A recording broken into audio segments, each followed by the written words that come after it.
બનાસકાંઠાના પાલનપુરમાં ભાજપ શાસિત પાલિકાની બેદરકારીના કારણે ખેડૂતોને નુકસાન થયું। વાત એવી છે કે ગોબરી તળાવનો પાળો તૂટી ગયો, જેના કારણે તળાવનું પાણી ખેડૂતોના ખેતરોમાં ફરી વળ્યું। 10 વીઘા જમીનમાં ગંદુ પાણી ઘૂસી જતા પાક નિષ્ફળ જવાની ભીતિ ખેડૂતો સેવી રહ્યા છે। તળાવના ગંદા પાણીથી મગફળી, બાજરી, ઘાસચારા સહિતના પાકને નુકસાન થઈ શકે છે। તળાવનું પાણી લોકોના ઘર સુધી પહોંચી ગયું, જેની દુર્ગંધથી લોકો પરેશાન થયા।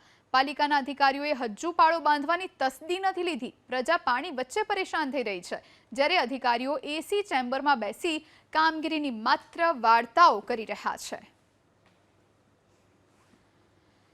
તો પાલનપુરના ખેડૂતોને મોટું નુકસાન થઈ શકે છે। તળાવના ગંદા પાણીથી મગફળી, બાજરી, ઘાસચારા સહિતના પાકને નુકસાનની તેઓ ભીતિ સેવી રહ્યા છે।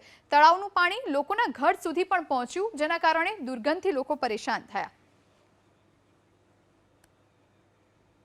બનાસકાંઠાના પાલનપુરમાં ભાજપ શાસિત પાલિકાની બેદરકારીના કારણે ખેડૂતોને નુકસાન થયું।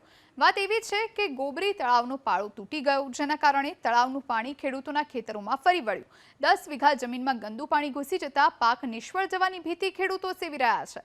તળાવના ગંદા પાણીથી મગફળી, બાજરી, ઘાસચારા સહિતના પાકને નુકસાન થઈ શકે છે। તળાવનું પાણી લોકોના ઘર સુધી પહોંચી ગયું, જેની દુર્ગંધથી લોકો પરેશાન થયા। પાલિકાના અધિકારીઓએ હજુ પાળો બાંધવાની તસદી નથી લીધી। પ્રજા પાણી વચ્ચે પરેશાન થઈ રહી છે, જ્યારે અધિકારીઓ એસી ચેમ્બરમાં બેસી કામગીરીની માત્ર વાર્તાઓ કરી રહ્યા છે। તો પાલનપુરના ખેડૂતોને મોટું નુકસાન થઈ શકે છે। તળાવના ગંદા પાણીથી મગફળી, બાજરી, ઘાસચારા સહિતના પાકને નુકસાનની તેઓ ભીતિ સેવી રહ્યા છે।